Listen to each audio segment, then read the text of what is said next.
Hey guys, welcome back to another episode of Honey, We Need to Chat. Today's episode is pretty sweet. We've got Phil and Kate Thompson coming on. Phil is a financial advisor, and we thought, it'd be amazing chat and conversation to have, as finance is a big topic within relationships. So it's just such a solid interview. These guys really did well. It was an interesting night. It was a very interesting night. We did this, and our toddler, amazing toddler, I was just struggling to sleep. So I was in and out all interview trying to settle him and get him sorted. So Amy and Kate and Phil did an amazing job keeping up the conversation, and it still is a quality episode. So I really know you guys are going to get a lot from that. If you want to continue this conversation offline, please reach out on honeyweneedtochat.com. Go there, check out our free resources. Also sign up to our email, get in contact with us if you have any topics or questions or anything else you'd like us to discuss on this podcast. You can also, if you're on YouTube, you can leave a comment. We'll check those. And also via Instagram, you can reach out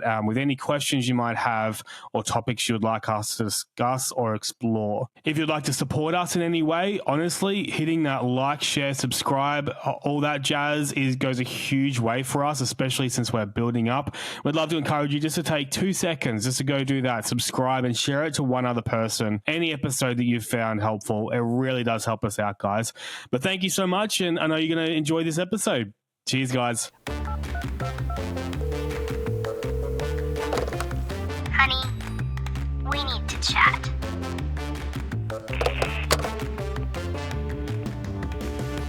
Thank you for joining us. Phil and Kate have been friends of mine for a number of years, and we're really excited to hear a little bit about their story and have them share who they are as a couple. But we're also really excited because the topic of finances is a big one when it comes to relationships, which everyone would have navigated in their own specific way.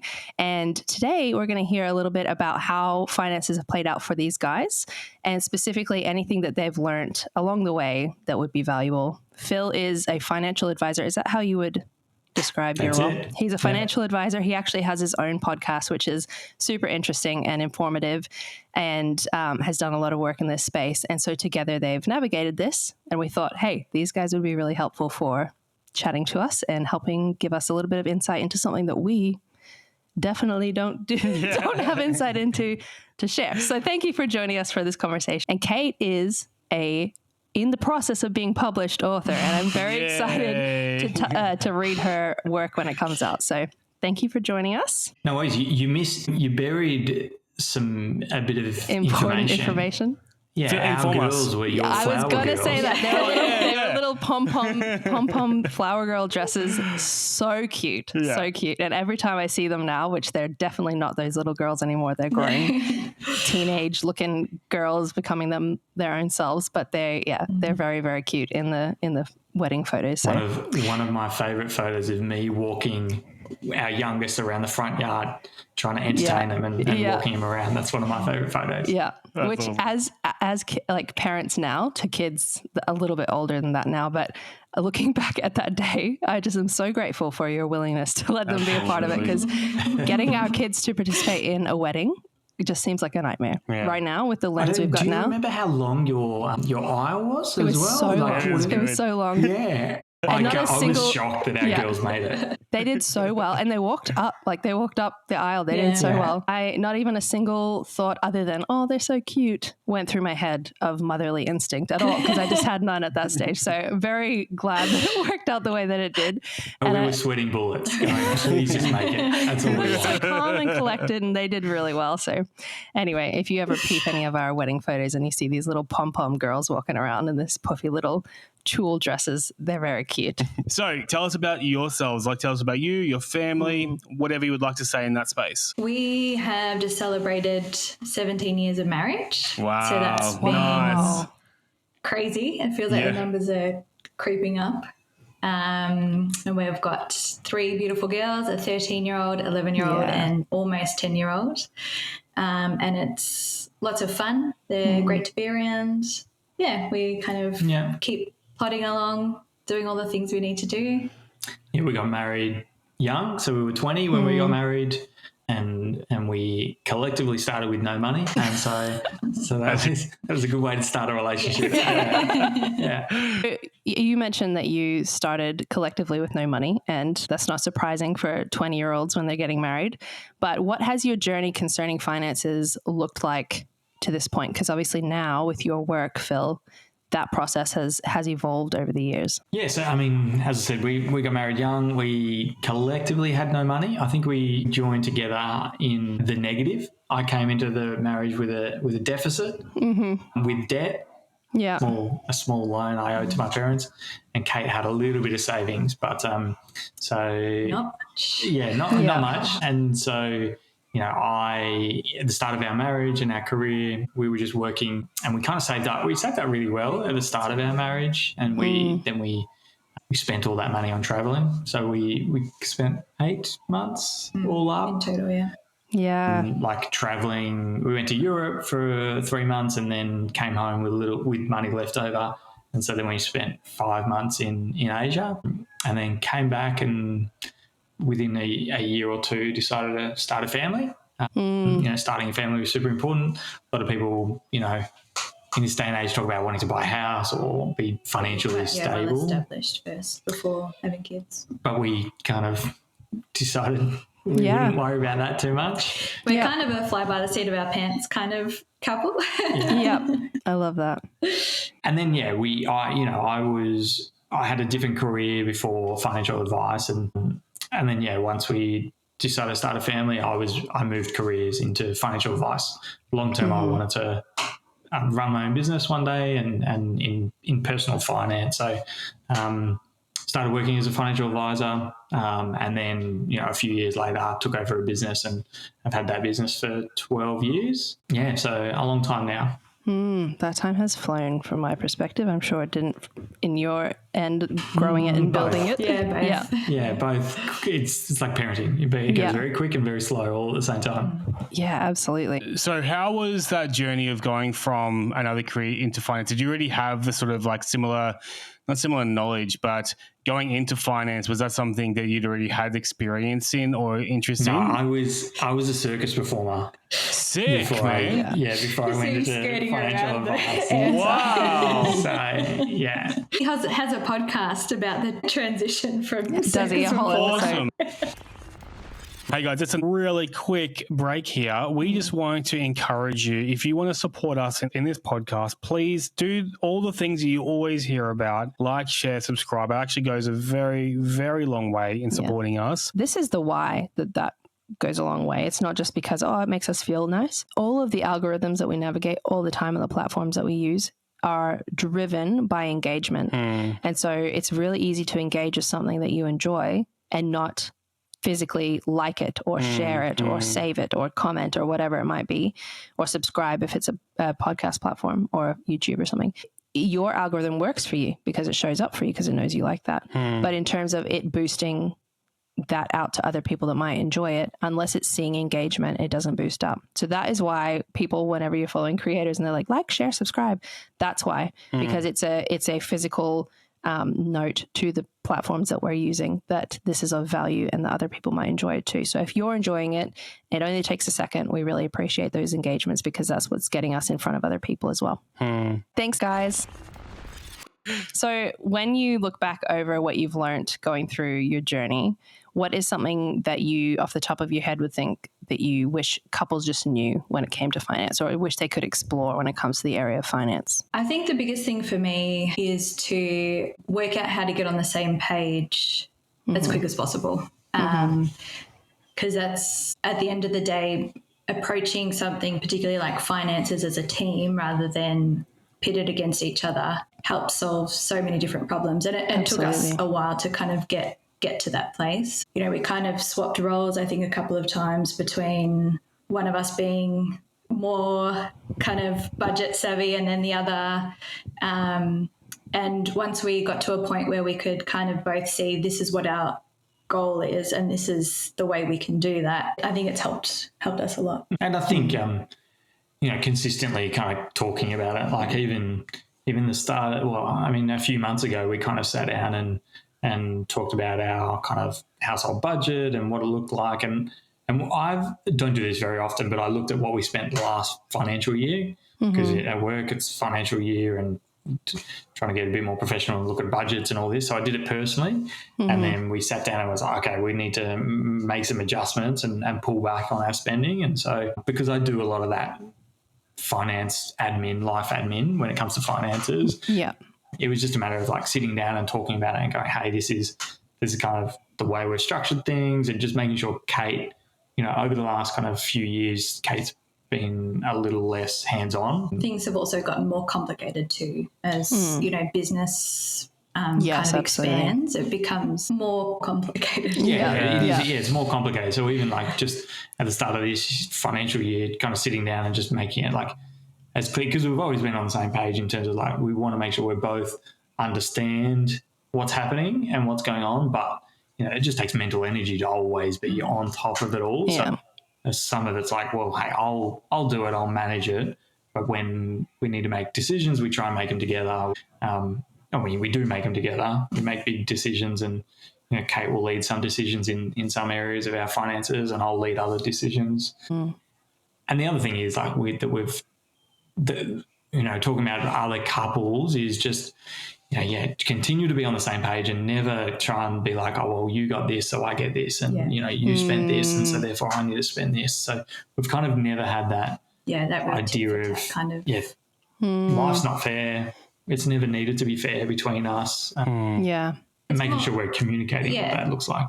It's more of that swings and roundabouts. We know there are times where one of us will spend more and then the other does. So it doesn't need to be, just trying to keep up with one another, spending the same amount. Something I was thinking of as you guys were talking. So obviously you've got experience in finances and budgets and so forth, and you with your podcast navigating through all of that. How would a couple start the process of getting on the same page? You know what I mean? How would you encourage that journey to actually happen? I think for me, it starts from a place of humility for both parties, which can be a very challenging place to start with anyway. But I'll just use a little example, and I hope this helps answer the question. A couple of years ago, or during COVID, I was doing some silly online shopping, just spending on things that I didn't need, spending more than I should have, spending more than we had. It got to a point where I just had to say, hey, Phil, I'm really sorry, but this is what's been happening. And he was so approachable. He was so willing to, he didn't cut me down. He was so willing to kind of go, okay, cool, let's workshop a solution so that we can, you can have spending money. Well, both of us can have some spending money so that then there's things that we can save up for. And we know that that's our specific money that we have. And so it kind of, it gave me freedom in that, but then also the boundaries to know this is what's going to be best for the family. And so I think one of those questions is really what's the goal for the family? What's the, finances are a tool. And so what is it that we want this tool to help us achieve? Because obviously when you're navigating, and we're feeling this right now, we're buying a house and we're navigating some really big financial decisions and stresses. And I find myself having moments where I'm just in my head about it. It's not even the reality necessarily. It's not even that. Once I talk about it a lot of the time, I feel way better with Blair. I air it out and we work on it, and we're in that team kind of perspective, and I feel way better, but I just get stuck in my head. So there's obviously a lot of anxiety that people can feel around the topic of money.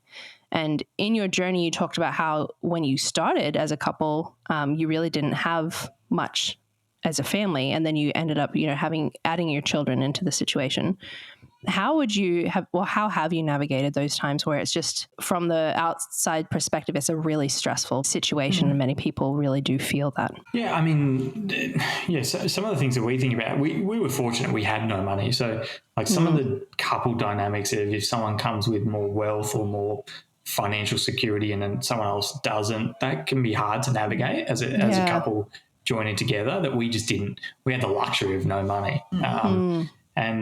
And in that environment, the other thing that we've kind of always thought about and actively talked about as a couple is we hold kind of any wealth or financial security that we build up fairly loosely. We don't really, our self-worth isn't rolled up in our wealth that we are kind of building and creating. And so if it goes for whatever reason, then it doesn't kind of define us, or we're not. It can be stressful, but we're not so worried. We're all going to die at the end. So and you can't take it with you. What does it really matter? So that's been helpful. But, we had young family. We started a small business.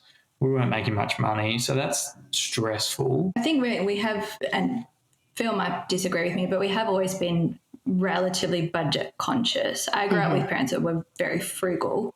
And so I think a big approach for us was I don't know if this is quite the right word, but we never really felt entitled to a particular lifestyle or a particular, the top brands or anything like that. We tried to take a very just practical approach in going, okay, like I know this isn't what I can afford at the moment. What can I afford? Like for me, being able to buy, the name brand dairy, that was like my first step up when we were able to earn a little bit more, because that was just one of the things for me. But just not having that, delaying the appointments to see someone about my feet hurting or, just very small things like that, which aren't necessarily, if you can spend money on health, then do. But there's a lot of things that we just tried to, like if we were going out for dinner with friends, sometimes we'd eat beforehand and then go and just hang out, because it didn't need to be one or the other. We could still enjoy being with other people and just... Yeah, and we went through an interesting journey at the very beginning of our marriage. We both worked heaps. Kate worked full-time. I worked full-time. I was coaching acrobatics like 3 or 4 nights a week. Kate was babysitting. So we actually like relatively low income full-time work, but we made good money pretty quickly, and we literally ate rice and tuna for the very start of our marriage. But we saved up a lot of money really quickly. But then we kind of we felt that we were very precious about money and like very stingy in an unhealthy way. And then when we went overseas, we did feel there was a big switch in going, hey, like it's money will come, money will go. Like let's not be flippant about money, be respectful that it is something that's, creates a lot of burden in our lives and, and potentially, frees us up in a lot of ways. But we kind of went through a journey at probably the first 2 years of our marriage where we gained a lot of money and then we spent it, and we felt God was kind of allowing us to go through that time of literally going back to having no money again or being in debt actually again. Yeah. And just learning, I think, to be generous with what we had is, to be frugal where we need to be and then generous where we need to be, I think it kind of put those in their right order. So that was very good. Yeah. I feel like there is like you can go either extreme, either really obsessed with, not spending like you've said, or really, really extreme in terms of being disrespectful, which is the phrase you said as well with the money. And it's kind of hard to find that neutral ground sometimes, especially if you don't have good comforting patterns in place or a good discipline in place in that space. How do you navigate? So you would be talking to people all the time that you're helping advise them in this space. How do you see people navigating these feelings stuck in the area of money versus kind of a freedom regardless of what you do have? Yeah, it's just being clear about kind of what the goal is. I think it's often like for us, like when we first got married, we were clear we wanted to travel. We actually wanted the ability to maybe move overseas. That was kind of on the cards. So it was like, let's save our money to do that. Yeah. And then when we decided we want to be traveling, then that money was set for that purpose and we utilized that money for that purpose. So I think for us, it's always been about, and for people I talk to and, the work that I've done, a lot of work in the past doing that stuff is just making sure you've got a very clear goal in mind. And that's something we've kind of come back to is like 3 years ago, we upgraded from our first house to our kind of what will likely be our forever home. And so we kind of tick that box off. And business is going well. And so kind of financial security, we kind of tick that box off. And so it's just been like, last year when we kind of overspent, there was probably less kind of understanding exactly what our goals were and what we're trying to achieve. Yeah. And so that's why the start of this year it was a matter of just going like, how do we just kind of pull it back and make sure we are trying to achieve those goals, and that's kind of the work. And we engage other professionals to help us with that stuff as well, like just making sure we're both clear on that goal. And sometimes my goal may drive that, sometimes Kate's goals will drive it. Kate will have a passion for something that we both go towards, and vice versa. Yeah. It feels almost similar to kind of, I guess, how you'd approach something like a fitness goal or something. Having those goals helps you kind of stay in track and know which way you're moving and what you're working towards, which I think is, when you feel overwhelmed by finances, can be really hard to keep in sight, because you can just be like, oh, I just don't feel like I'm even like on top of anything, and out the window. Hey guys, we're just going to take a little break right now. If you've been listening into these episodes and you're like, man, Amy is so full of wisdom, I want to say there's a reason why Amy does most of the leading in these conversations, because she is a lot more full of wisdom than I am. Is she? You do well. You do really well. Thanks, baby. But you should know that Amy actually does this for a living. Amy, tell us what's going on. I do indeed, yes. I am a coach. I'm a qualified coach. And this is something that I'm very passionate about. I love helping people work through these things. You've heard it in our episodes. This is how we navigate our relationship and our family, having curiosity and exploring these things and figuring out what sits behind them. And so this is the sort of stuff that I get to do with my clients and the women that I'm working with, which is really exciting. So if there is anything that you're feeling a little bit like you just need a bit more clarity in, if you're feeling stretched thin or things are just not feeling like they're clicking right for you, like you're holding a lot of stuff together outside, but inside something's just not functioning, that is something that I would love to explore with you and work through with you in terms of trying to find just a little bit more clarity about what's going on. The tools that I've learned in coaching have been wild and super helpful for us, super helpful for me. Even as I'm helping other women, I am like sitting there in the sessions that I'm saying out of my mouth and I'm remembering a tool that I'm like, oh my gosh, yes. And I love watching you in this space as well, because after every one of her sessions with her clients, it's not like I've got through that. It's always like, man, I love this. So this is something that you are actually passionate about. You love this stuff. You love journeying and walking with women through these different areas. If you are interested, reach out, go to honeyweneedtochat.com and get in touch. Yeah, we can do a free 30-minute clarity call as well. That's always on the table. Not a hard like sell or any kind of difficult manipulative thing. It's just a chat for 30 minutes, going through some stuff to see if this will fit for you. See if it works for you, figuring out where you're at in life and just having a conversation back and forth. So hop onto the website. Check it out. Let's have a chat. Let's do it. Let's get back to the episode.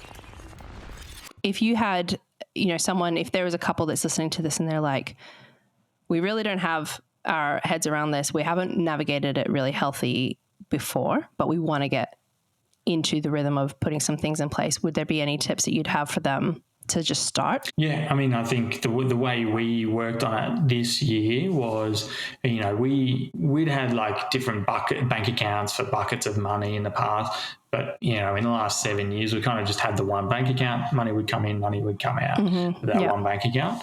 And that was kind of when Kate was saying she was overspending. It was like, I didn't notice. It wasn't like I was checking the bank accounts and approached Kate. Kate just came and talked about it. But structurally, that wasn't that good for us. And so what we've done now is, because when you've got a mortgage, like it's just a big chunk of money that comes out every month. And so, especially if you're not looking at the bank accounts every day, which you kind of shouldn't be, ideally, like then you're like, oh, wait, is the mortgage being paid, or is that money in that account minus the mortgage, or is that still to come out? So what we've done structurally is we've both set up like our own spending account. A small amount of money will go out every week into our own spending account, and that's just whatever we want personally. And then our savings account is in one bank account where all our pays and our money goes into, and then our spending for the month, not including the mortgage, goes into one account. So we know that, money will hit that account at the start of the month, and that's our budget for all spending except for the big lumpy spending like the mortgage. And I think that's helped us a lot. Yeah. From a practical point of view too, from someone who's probably less reluctant to kind of really invest the brain power in it, which is something that I'm pushing myself to do. I always think about that scene in Gilmore Girls where Emily Gilmore, when Richard dies and Emily just has no idea what to do. Yes. Yeah. And so that's always been a big driver for me to be like, okay, as much as I don't want to, it's really important that I'm on top of everything that's happening. Yeah. And so I would say from a practical point of view too, try and make the experience around discussing it as enjoyable as possible. Yeah, I so love that. Like pick an actual date and say, this is the time. Don't do it at nighttime when you're grumpy or, when the kids are coming in and out. Like try and actually, like get out some time from your week to discuss it. Have some beers, have some wine, have a cheese platter while you're discussing it. Just so that you can both be in the best mood possible when you're talking about it, and really try and come at it with humility and reminding each other that you're on one another's side, I think is really important, because it can so quickly become, you're getting your backs up against each other. Yeah. And I mean, money's funny when you're in a couple with like, if there's money in a bank account and one person spends it, then the other person can feel like, well, that's my money you've spent. Yes. And so like one thing that we've, just in kind of a lot of our relationship, we've always tried to look at it as we're on the same team. Like, I mean, we did a marriage course, alpha marriage course, like 12 months ago. And one of the things that stuck out to me was talking about the problem is don't have the problem in between you two, discussing the problem. Like if you do have a problem with finance, try not to think about it like that. Put the problem in front of you. You can talk about it side by side and go, hey, we're on each other's side. We're a team. How do we address this problem of overspending or, not having clarity around our finance or whatever the problem may be? Thinking about it as we're a team. If you spend the money, it's not taking it away from me. It's taking away from us. If there's an overspending problem. I really like that visual of it placing it in front of you rather than between you. I think that's a really powerful perspective and approach to have. I think one thing they said in that course too is if you're both coming to a issue with different solutions, but neither of those solutions are working, then the next thing to do is work together to find the third solution rather than, it's yours or theirs. It's about finding that third solution then. Yeah, that's great as well. Yeah, instead of kind of fighting for your solution to be the one. I love that. No, that's really helpful and really practical. I think we've talked a lot on the podcast about one of our favorite pieces of advice as a couple is to set aside a check-in night regularly where you check in on the things that can be tough if you're trying to raise them in the moment, and adding the budgety type conversation into that could be a good idea as well. Marking it, like you said, Kate, with making it fun, making it like a date night kind of vibe, or having a nice drink or a cheese platter or whatever, to turn the tone around so that you are coming at it as a couple, I think is a really helpful way of approaching it. Yeah, we've had times where I think we complement each other in different ways as a couple, and we both have different strengths, as everybody does when they're in a relationship. And I find when I'm in charge of finances, I just get so stressed. I'm so stressed about the detail. I feel stressed and behind all the time, whereas Blair's a lot more kind of just problem solving and approachable about it. So we've found a good rhythm, I think, between the two of us in terms of how to work as a team in that space. But I think it's a really important point that you raised, Kate, that, lots of people do have very separate understandings of these things, and in situations where you might not be, life changes, it throws you a curveball and you don't necessarily have that long term. It's important to be a little bit more team oriented in that space, I think, and just approaching it gently, but allowing yourself to learn so that you're as equipped as you can be, individually and together. Because I know people that are really struggling financially, and to bring that up, with your partner there can be a lot of pride, I guess, in the conversation, but a lot of guilt in the conversation too, like and shame, especially with a lot of the young families that we talk with. A lot of the guys that are, mum might be at home, baby's just been born, and a lot of guys are going to work and just really wrestling with that. So finance is like this huge mountain in some people's eyes. Yeah, like, something we haven't touched on is that, like, going back to work dynamic and, where does the pressure come from? And, we've always talked about it. Like Kate's always said, hey, if I need to go back to work, then we'll go back to work. We'll make it happen. And making sure we're both aligned in terms of our priorities. Like we were pretty well aligned in terms of our priorities for Kate to be at home with the girls. Now, between the first two, Kate went back to work, and because we also value childcare a lot, we put a lot of value in that as well. But just being super aligned, like we've got one of our team members is a career changer, and her husband was a career changer as well. So he went and did an apprenticeship. So and she's similar age to us, young kids, and so her husband became an apprentice, dropped down income, and then once he was qualified, then she could then do her career change.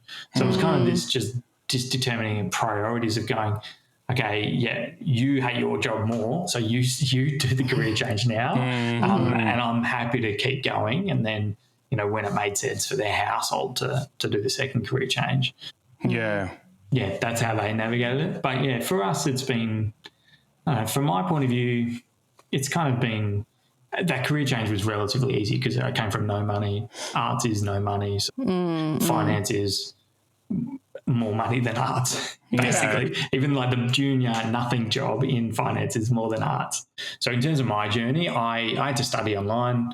So I was working full-time with a young family, studying online as well. And so I was really interested in doing that as a career. I really wanted to go in that direction. I wanted to start my own business, and I saw that financial advice is a great opportunity to be able to start my own business. Yeah. And as well, it's got to be priority for you guys too, a priority of getting on the same page. I know that seems quite cliche or easy to say, but again, that is a hard journey for a lot of people to navigate. We'll navigate how to do that as well. So having that as a priority is probably the first step too, and then putting those things in place to help you guys get there. But and we still talk about that a lot as well. Like, in terms of like Kate's writing now, and, does Kate take time away and go away to invest in that? Does it, Kate's not doing paid work at the moment, and that's, a decision we've made as a household. Hey, we want to make that investment, not getting paid work. And so it just doesn't finish. You just constantly got to be having these conversations about where are our priorities. And half the time you just got to guess what the other person thinks, but it's just so much easier if we just communicate it and tell each other. Across the board. Because there's so much guilt and like when it comes to money and working and paid work or looking after kids, there's so many emotions and guilt that gets wrapped up.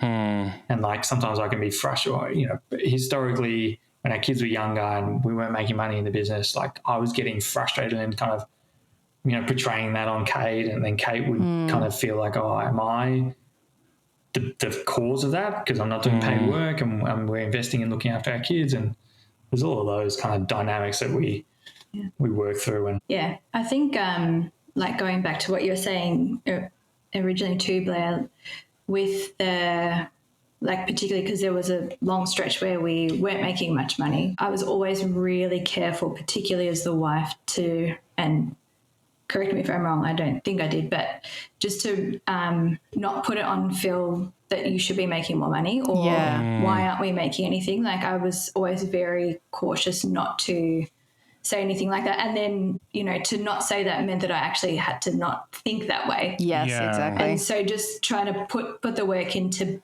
learn to be content with where we were and genuinely content. And that I think is the number one. I think if we weren't content there, then we could never be content anywhere we are. So that was a big thing for me too, to make sure that I was, always trying to build him up as much as I could. Yeah, a lot. Okay. You can tell me if I'm No, wrong. you weren't. No, I mean, Kate, I'll say from my point of view, because Kate doesn't want to say it about herself. Kate is amazing and has always been amazing at basically, even like we had some issues at work, people issues. The bigger we get, the less money issues we have and more people issues we have. Yeah. And so it's just like there's a lot of drain. But I prefer people issues than money issues, 100%. Yeah. Money issues, and we were saying this the other day, making money in the business is everything else can kind of resolve itself and work through itself. Money issues is really, really difficult as a household, as a business. But one thing, even recently, we were talking about some people issues and Kate's like, look, if it all goes away, doesn't matter. And we've had that conversation for years and for forever. Having the business, it hasn't ever been we need this business to make work. It's always been if we have to give it away because it's too stressful, it's creating too much of a burden, then we do it. And knowing that, and Kate, you've always been good at actually saying it as well, and it's just helped me know that look, the downside risk is pretty insignificant. Like the financial downside risk can be stressful and there can be a lot of guilt, having a business, and if it goes down the drain, that's stressful and there's a lot of guilt there. But knowing that none of that guilt would have been placed from Kate was really freeing to be able to take risks, kind of do the work that we want to be doing. Yeah. And that you need to be doing, I guess, to be growing. That's what is part of it. That's huge. I think that I love what you said, Kate, about the internal side of it needs to be there. The work has to be there, because if you're not, it doesn't matter what you say. Like, yeah, it's fine. But if you're internally frustrated or internally stressed or whatever is going on and you're not working on that, it will filter out and it won't. It's going to come out. Yeah. It's going to come out. What have we said? We heard something as well as like, what is it the saying? I'm going to butcher it so bad, but it's about when we don't say what we say, you still have a loud conversation. Yeah. You know what I'm saying? Not saying something is saying something loudly, basically. Like it's sometimes not. I don't know, we're butchering it, but basically, it was really good. It was a really good saying. Not commenting. Everyone Google just something around that. Just listen to all the other episodes and you'll find it. Yeah, Silent but deadly. Is that the one? Basically, that's the one. Yeah. Whoever smelt it dealt it. Yeah, but what's cool as well is like hearing you guys, because you guys are navigating something so much greater than we are. Amy and I with our finance situation, we're dealing with our family, we're dealing with our house and all the things that are going on with that. But you guys have this whole other level of business, and I feel like that's like a whole other level of stress when it comes down to finance, like you guys running the business and so forth as well. So it's really great to see just the processing that you guys are having now and the conversations you're having now. What I'm seeing is just like, well, we've got each other's back. Like first and foremost, we've got each other's back. We're supporting each other first, and then we deal with the finances. Like the finances aren't the main part of the conversation. It's your relationship, your care for each other and your support for each other. We're going to get that sorted first. Now let's tackle the finances and so forth, which has been really coming out of that. And I'm assuming that hasn't always been the easy thing to do too, though. How have you found that process? We're kind of perfect. Like if perfect's here, I'm getting that. No, I mean it's a lot of work. It takes a lot of work, and every marriage is like a roller coaster every day. But like we went through some difficult times where it's not great going through difficult times, but going through it together and realizing, like being very clear that Kate has my back and I have hers, and we're on the same level in so much of the things that like are fundamentally core to our being that we want to stand against was really important part of our marriage journey that happened, a number of years ago. That was like, I think ever since then, it's been very clear that like, because you're always questioning, do they actually have my back? Yeah. And for the first, 10 years of our marriage, we always got along. We didn't fight a lot, but you always kind of just question, do they actually have my best interest at heart, or are they just being selfish? Because we're all selfish. We all do things that are selfish, but recognizing that the core to our relationship is, making sure we have each other's back and we care for each other and love for each other. And so we went through some difficult times external to our marriage that really bonded us together. And so ever since then, it's actually been really easy from my point of view. but I'm not married to them. No, Kate, has it been easy? Yeah, like as in it's not an uphill battle every day, and we're incredibly fortunate that we have been able to get to that, you know, that level of intimacy and friendship and enjoying each other. We're very blessed for that. Yeah, we're all That about wasn't a yes. Just in case you weren't aware. I didn't say wasn't that loud. I was like, no yes there. We'll take that offline. We're all about communication. Obviously, that's the whole kind of foundation of the podcast. And I think a lot of what you guys have spoken about, and a lot of what people, I think, tackle in marriage and in relationship in general, is it comes down to your willingness to communicate about where you're at. So these kind of internal things that, yes, I really, really want to support my partner in this and I really want to have their back, but I just also have this little thing going on inside me that's anxious, or this little thing going on that makes me doubt them, or whatever it is that's going on, being able to kind of strip down to those issues that you want to communicate and just be gentle, and then also being receptive to that as well. And I think tackling conversations like finance and tackling the waves that relationship brings, if you're able to hold space for each other and foster that kind of really raw but gentle communication about how you're really going, instead of just what you want it to be or how you want to be going, I think that helps to build the foundation of, that's kind of the foundation that you do build off, I guess. And that's kind of what will help you navigate these storms, because you know you're on the same page. You know what you can expect from your partner. You know what you can trust from them, and you know that you trust yourself in that space as well. So last question then. If there was something that you guys could say to 20-year-old Kate and Phil when you're getting married about this area of life, what would it be? We talked about this last night, and I forget exactly our discussion points, but my point was, and this is something we actually disagree on, you know, I was saying that we saved money really, really quickly, and we saved like $80,000 in the space of like 9 months. Yeah. We literally ate rice and tuna. Yeah. And so a part of me still kind of is thinking, I kind of wish we bought a house. Instead of houses back in when was it, 07, my gosh. 08? Yeah. We're so cheap. Dude. Yeah. And so even just understanding like the fundamentals around finance and going, we could have still gone traveling and done everything we had done, just if I was more aware of the financial situation, and like, because there are still plenty of things to do. So, and I reckon we would have been further ahead financially had we kind of engaged and thought about it when we were 20. Kate disagrees because she's like, you can tell why you disagree. I disagree. I said, I think that if we hadn't have travelled when we did, I don't think I would have ever travelled. And I said, I think my exact words were, I would have been crazier, I would have been far more controlling, and I'd be very, very difficult to live with and much more depressed. And so for me, having that experience of travel where, you know, we were literally backpacking. It was us against the world. Like we had no one else to communicate. We were forced to communicate with each other, which was something I was lacking in, you know, as I came into the marriage. And so for me, it was really important that I had that experience, because I think I would have been a very different person otherwise. Yeah. I've That's just an got awesome a financial reflection. planner in me.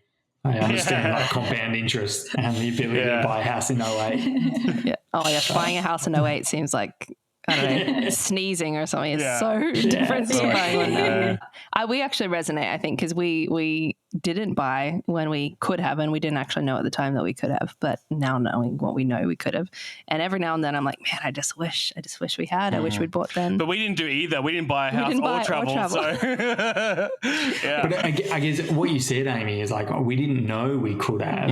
That's my kind of regret. I wish I had invested in personal understanding and growth on personal finance, because I was interested in it. Because again, we could have traveled, we could have had both had I known what I know now. Yeah. It's an easy trap to fall into, that what we could have known. What would you have said to yourself, Kate, 20-year-old Kate? I said something really profound last night, and I can't remember what it was now. Do you remember what I was? I'm joking, it wasn't profound, but do you remember what I said? I don't know. I think like the question, what would you say to newly married Kate and Phil? I probably wouldn't talk about money. If I would just be giving like some of those lessons, those hardships that we went through, and going like, actually just skip those 12 years of kind of fighting and we weren't, again, we didn't fight, but it was just like this, we were young when we got married, we kind of grew up together, but there was this kind of just innate selfishness in me mainly. And so that kind of going, hey, you just know that you're on each other's side, you love each other, you care for each other. That's probably the advice I would give. I wouldn't give any financial advice other than buy the house. Yeah. You're on each other's side and buy the house. Yeah. I think really, if you're talking specifically finances, it's just that, just communicate with each other about it and trust that even though that, like when you first married, that kind of real deep intimacy isn't quite there yet. You know, obviously it's not something you can force or hurry, but just remembering that you're on each other's side, I think is the biggest one. Yeah, absolutely. No, that's great. Awesome. That's great, guys. Well, thank you so much for joining us. Where can people find you if they are interested in learning more? Phil? So my business is skye.com.au, Sky. We work with Aussie clients. And I'm on LinkedIn. We don't really post much places. I saw you on TikTok today, so you could find him on TikTok as well, apparently. There you go. I've got a marketing team in the business. So. Hopefully it was you posting you on TikTok. I'm too much of a boomer to even understand how any of that works. So just let the team do their thing. Yeah, that's great. Great. Well, thank you so much for joining us, guys. We really, really appreciate your wisdom and your time, and we think this will be a blessing to the people listening. Cheers, guys.